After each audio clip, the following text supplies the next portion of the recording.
I said, what's that? Who there? Whoa. Let's pretend that I'm starting from scratch and I want to be a content creator. Let's say I have no brand, no one knows who I am, no starting point. I have relatively little know-how, but like I definitely want to learn. And I have you as my coach. So that's like my one thing that I've got going for me. What would you tell me? Like, what do I focus on? Where should I start? Where do you think is the most opportunity for someone? And I know that's a broad question, but let's just let it fly.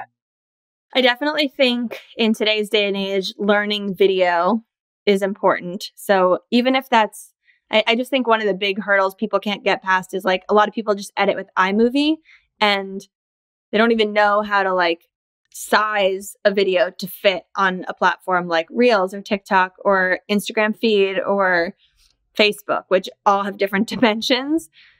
So learning like actual video creation, whether that's just knowing the basics of how to like pull clips from your iPhone into an editing software, edit them around, add music and or text, and then export in the proper dimensions is like, that's where the magic is being able to make those stories and pull them together. And the people who can't do it because they never learned and don't want to take the time to learn, they resort to some of the things these days like TikTok green screen and things that are, it's great that those platforms are available. But in terms of like, I feel like when I'm paid by a brand, it's not only because of my following, but it's because of the quality of the content that I've learned to create. So anyone can have a following, but not everyone's going to have the skills of knowing how to make good quality content. I think that's going to last longer than the following. So I would say investing in learning skills and really dedicating time to it.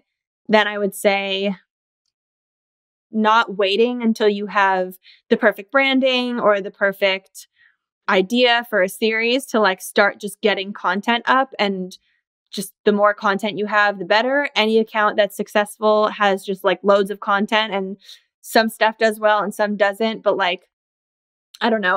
I definitely, especially on certain platforms, I definitely just don't care when content doesn't do well, because I know by now that like some stuff does well and some doesn't, and there's no rhyme or reason to it. But every platform I have has videos with millions of views and videos that didn't reach 5,000 views. So there's kind of no way to know, and you can't get down about those numbers. So just like keep going.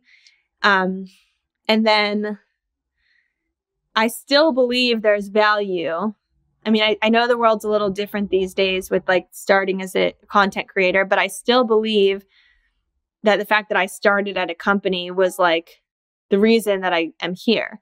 I mean, obviously, so many people are creators without having started at a company. So there's a lot of examples that go against this. But if nothing else, it was like a fast track to... It was like a trampoline for you. Yeah. And not only in terms of like capturing their audience and getting people, but like all the learning of how to work with brand, how to speak to brand partners, how to be on set with clients, how to write an email, how to be in meetings, like stuff that I hear all the time from my talent agents that none of their clients know how to do, because none of their clients have ever had a real job.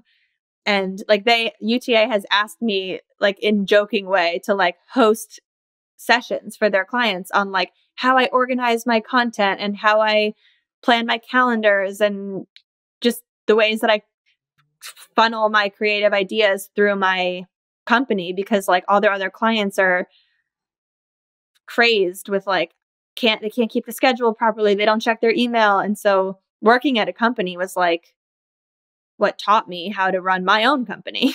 Yeah, such a good foundation. Yeah.